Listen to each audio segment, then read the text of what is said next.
I was diagnosed with advanced Hodgkin's lymphoma, a surprising turn of events considering I had always maintained an active lifestyle, a healthy diet, and regular doctor visits. The oncologist explained that while the reasons for my cancer were unclear, I still had a slim chance of survival with rigorous treatment. Determined to fight, I broke the news to my wife, Emma, and our teenage daughter, Lily. They were devastated, but I reassured them that I would do everything I could. Still, I couldn't help but worry about how this illness would affect our family dynamics, as the doctor had warned me that many marriages don't survive such challenges. Later that night, I expressed my concerns to Emma, but she reassured me that she would stand by me no matter what, offering her full support. We were financially stable, thanks to my good insurance, savings, and a trust fund from my late grandfather. Our house was fully paid off, and I had set aside money for Lily's college education in case anything happened to me. A week later, I began chemotherapy, and the toll on my body was immediate and intense. I felt drained, as though I had been hit by a freight train. I could barely take care of myself, let alone perform simple tasks like eating or bathing. Emma and Lily stepped up, helping with meals, housework, driving me to chemo appointments, and filling prescriptions. I tried not to ask too much of them, doing what I could when I had the energy. For 2 months this went on, but I started noticing signs of agitation from Emma and Lily. They seemed reluctant to help, and even Lily stopped responding when I asked for something as simple as a glass of water. Things came to a head when I had an early chemotherapy appointment. I was running late and called upstairs to check on Emma. She wearily told me I should take an Uber to the hospital because she was tired. Shocked, I had no choice but to call an Uber and also contacted the hospital for assistance, as Emma wouldn't be there to support me. Fortunately, my Uber driver was incredibly kind, ensuring I reached the hospital safely and even offering to drive me back home after my treatment. I was grateful but disheartened to rely on a stranger's kindness. When I returned home, I found the situation had worsened. After resting, I gathered the courage to confront Emma and Lily about their behavior. I had noticed a growing coldness between us, and I asked if they felt I had become a burden. Emma sighed heavily and admitted they were feeling overwhelmed, while Lily timidly confessed that she hadn't expected me to be so needy during my illness. I knew something needed to change, so I suggested hiring a nurse to assist me a few days a week, to help with daily tasks and chemotherapy appointments. I also ordered a wheelchair in anticipation of days when I would be too weak to move on my own. They reluctantly agreed, and the hospital sent a nurse who was both sweet and stern, ensuring I never missed an appointment and that my medication was always on time. Although the doctor was pleased with my progress, things with Emma and Lily didn't improve much. Emma began feeling as though the nurse was replacing her, and I suggested that if she was willing to take on the tasks of driving me to chemo, filling prescriptions, and helping me with medication, we could let the nurse go. The only reason I had hired the nurse was that Emma couldn't handle everything on her own. Emma reluctantly agreed to this arrangement but asked if we could find a male nurse instead. I explained that there were none available through the hospital's recommended list. The nurse we had was chosen for her experience with cancer patients and her understanding of my specific needs. She was attentive, respectful, and made sure everything was running smoothly. I made it clear that the nurse could only be replaced if Emma and Lily were willing to take over her responsibilities. Emma didn't take kindly to this proposal and retorted that I should do more for myself rather than making my condition everyone else's problem. I tried to explain that there were days when I couldn't even lift my head, let alone stand. The chemotherapy had drained me completely. In a fit of frustration, Emma stormed upstairs and started slamming doors. I chose to ignore her outburst, focusing instead on my recovery. My health had to come first. That night, I received a call from my mother-in-law, who lived 2 states away. When I brought a nurse into my home to help with my illness, my mother-in-law was not pleased.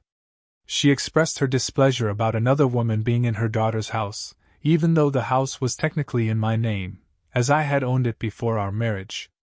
I chose to take the high road, calmly explaining that I needed help and that the level of assistance I required exceeded what her daughter was able to provide. I reassured her that the nurse's presence would only be temporary, lasting for the remainder of my chemotherapy, as long as my cancer didn't persist or worsen. She didn't seem entirely convinced but eventually left me alone, which was all I wanted. For about a week, things seemed normal. My treatment continued without issues. However, one day after returning from a chemotherapy session, I was greeted by a moving truck parked in front of the house. My wife and daughter had packed up their things and informed me they were going to stay at her mother's place. I was deeply hurt and upset, but exhaustion kept me from fully expressing my feelings. The timing felt cruel, right after my chemo sessions when I was at my weakest and unable to communicate effectively. Seeking some clarity, I turned to my daughter and asked if this was what she truly wanted. She was old enough to make her own decisions, after all. Her response hit me hard. She would rather live with her mother because it was too difficult to live with me. Watching them leave with tears welling up in my eyes was exactly what I had feared from the beginning of my chemo journey, feeling unwanted and abandoned. In the midst of my emotional turmoil, my brother stepped in with a solution. He had noticed the nurse spending extra time with me that day and asked if I had any family nearby who could provide support. My brother, who lived 3 hours away and had 2 young children, generously offered to take time off work to stay with me until I could arrange a more permanent solution. When he arrived, he was furious about what my wife had done, calling her selfish and ungrateful. He pointed out that she had never had to work since our marriage and that I had always ensured she lacked for nothing. Although my brother's time off work was limited to a week, he had another suggestion. His wife's sister, Olivia, was going through a painful divorce and needed a temporary place to stay. Her soon-to-be ex-husband had been the primary breadwinner, leaving her with limited financial resources. Olivia was also studying radiology at a nearby university on a scholarship, and my house was conveniently closer to the campus. It seemed like the ideal solution. Olivia could have a safe place to stay, and I would have someone in the house in case of emergencies. I agreed to the arrangement, assuring my brother that Olivia wouldn't have to pay rent, as she would already be putting up with me. She could choose whichever bedroom she preferred, since my wife and daughter had taken almost everything. My brother helped her move in on his last day, and she expressed her gratitude for letting her stay with me. Olivia promised to be considerate, clean up after herself, and assist where needed. She was genuinely kind-hearted. I explained to Olivia that she wouldn't need to do much since my nurse would be coming in 7 days a week instead of just 4. I bid farewell to my brother and helped Olivia settle in as best as I could. Over the next few weeks, things went relatively smoothly. I missed my wife and daughter, but it was clear that I was the only one feeling that way. They didn't even bother to check up on me. Olivia proved to be an immense help. She took care of grocery shopping, handled most of the cleaning, and even assisted with meal preparation. Throughout this time, she never complained once. About a month and a half after my wife's departure, I received the news that I was cancer-free. It was a momentous occasion, celebrated by ringing the bell at the hospital. My nurse asked me what I wanted to do next now that I was essentially cured. My immediate decision was to file for a unilateral divorce, freeing myself from a marriage that had proven to be unsupportive during my challenging journey. With the divorce proceedings underway, I focused on the next crucial step, recovering from cancer. Slowly but surely, I regained my strength. My hair grew back, my scars began to heal, and I put on weight.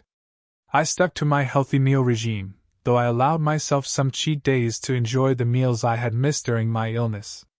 6 months later, I was declared cancer-free and felt ready to move on with my life. I contacted my old job, and they were willing to rehire me for remote work if I chose to return. I think I will take them up on the offer, but I'm planning to move away. While I have an attachment to my house, it holds too many painful memories. I long for a fresh start and something smaller. My wife doesn't know it yet, but I'm planning to give the house to Olivia. She came through for me when I needed her most, and I want to help her rebuild her life after her divorce. When I was at my lowest, showing immense kindness even though we were practically strangers, Amelia offered me comfort and support. My ex-wife and daughter, however, were no longer part of my life, and I wanted nothing to do with them, especially when it came to my house. It was in my name, and I had no intention of letting them claim it. If Amelia wanted to sell it, she was free to do so. I no longer had any attachment to it.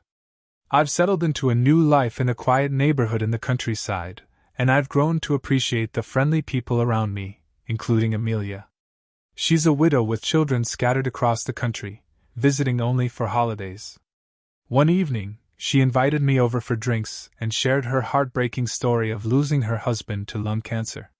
She emphasized the importance of life insurance for securing a family's financial future. During our conversation, I shared the story of my wife and daughter's abandonment. I hadn't heard from them in almost a year, but I had come to terms with it. I've been spending my time pursuing new hobbies, particularly woodworking, and I'm starting to build up a collection of tools. One day, after returning from the hardware store, Amelia mentioned she had noticed some people hanging around my house. They didn't steal anything or cause harm, but they knocked on the door, wandered around, and waited in their car. Amelia considered calling the sheriff's office but decided against it, thinking they might be family. I asked her to describe them, and her description matched that of my wife and daughter. I was stunned. How had they found my new address? Only my brother and his wife knew where I was living, and I couldn't fathom why they were looking for me after leaving almost a year ago without a word. Amelia reassured me that if they returned, she would handle it, and I shouldn't come out. I had no interest in interacting with them after how they had abandoned me at my lowest point. Later that night, I called my brother, who told me that my wife and daughter had been harassing Olivia and her roommate at my old house. Fortunately, Olivia had proof that the house was now in her name, and had explained that she had bought it for me. I felt bad that Olivia had to go through this because of my family, so I called her to apologize. I hoped the next time they showed up, I could handle the situation once and for all. As for my wife, I wasn't sure if she was aware of the unilateral divorce. My lawyer had sent a copy to her mother's house, but it was possible they mistook it for junk mail. Regardless, I had reached a point where I didn't care. She and I were done. A few days later, my wife and daughter showed up again, this time earlier in the day while I was working. I heard the knock and checked the security cameras. Sure enough, it was them. My ex-wife looked just as I remembered her, but Lily had grown significantly. She was practically a young woman now. I stuck to the plan Amelia and I had discussed, staying inside but moving closer to the door to hear them better. Amelia, ever the good neighbor, came over to greet them. My wife asked if she knew a man named Lucas who used to live there. Amelia sounded just as confused as I was, questioning the use of used to. My wife explained that her husband, me, had lived there before his recent untimely death, following an extended hospital stay. My jaw dropped. To my knowledge, there was no record of my death anywhere, especially not at the hospital where I had undergone treatment. My wife continued, claiming that they were the next of kin and implying that the home was rightfully theirs. Amelia corrected her, explaining that someone named Lucas had lived there, but that he was now divorced. She shared that I had told her I intended to file for a unilateral divorce and had no family except my brother, which made it strange to see two women snooping around my house. The conversation fell into an uncomfortable silence, and then Amelia asked if they had a death certificate or a will. They responded with a negative. Amelia told them that if they had those documents, they could take them to the county's record office and prove they were the rightful owners of the property. My wife didn't take kindly to this suggestion. She started shouting at Amelia, accusing her of being nosy and demanding she mind her own business. I felt deep embarrassment as the people in this neighborhood had been nothing but kind to me, and here my ex-wife was causing a scene and disturbing the peace. Part of me wanted to step outside and give her a piece of my mind, but I stayed with the plan. Amelia, bless her heart, apologized to them and explained the situation further. Amelia was just trying to be helpful, but after the incident, she returned to her own home, leaving me to process what had happened. Shortly after my ex-wife and daughter left, I went over to Amelia's place to apologize. She brushed it off, saying that while she found my wife's behavior repulsive, she also found the outburst somewhat amusing. I wish I could find humor in it, but I knew my wife's temper well. If she ever comes back, I am determined to confront her and ask her to leave me in peace. And sure enough, she came back again, yesterday. I was sitting in my home office when I heard a loud crash. Rushing to the living room, I saw my front window smashed and people outside screaming. At first, I thought it might be a maniac on the loose, but it turned out I wasn't entirely wrong. It was my ex-wife. She had smashed the window, and my neighbors were trying to stop her. Apparently, she had been causing a ruckus for a while, but I hadn't heard it since I was wearing noise-canceling headphones while doing some work. I wouldn't have heard her even if I hadn't taken a break. When I got outside, 2 of my elderly neighbors were doing their best to restrain my ex from causing more damage. Both she and Lily were holding bats, and they had already broken several potted plants. I grabbed her by the arm and asked if she'd lost her mind. Needless to say, she was shocked to see me alive, shocked to see me at all. I told her and Lily to get off my property before I called the police.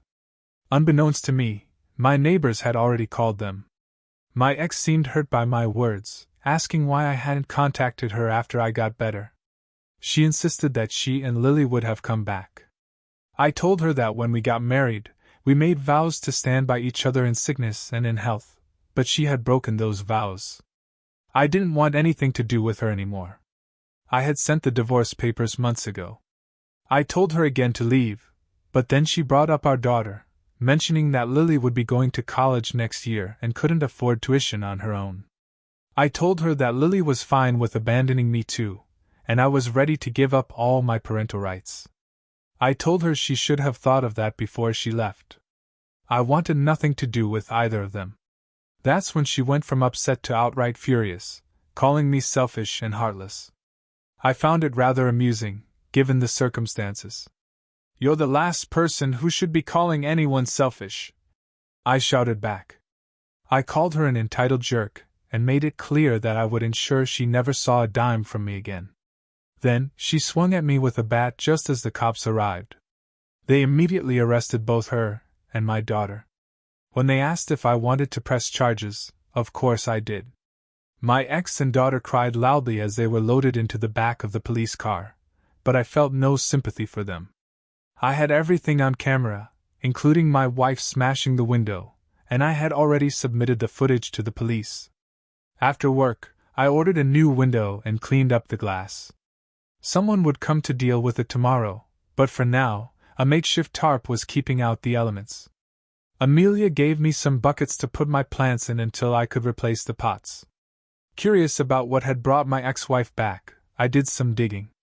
It turned out her mother had passed away 2 months ago, and they found out that the house they had been staying in didn't belong to her or her husband, it belonged to his cousin.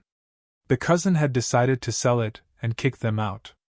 With both of my ex-wife's parents now gone, she and Lily sold most of their belongings and had been living in a motel for a while. When they came back to our old house and saw Olivia there, they assumed I had died. They went snooping around, looking for records of my assets and purchases, which is how they found me. Regardless, they're facing charges for vandalism, attempted break-in, and attempted assault. Since Lily is a minor, she's receiving community service, but my ex-wife is facing time behind bars for what was clearly premeditated. I'm considering obtaining a restraining order as well. At least for now, I won't have to worry about her for a long while.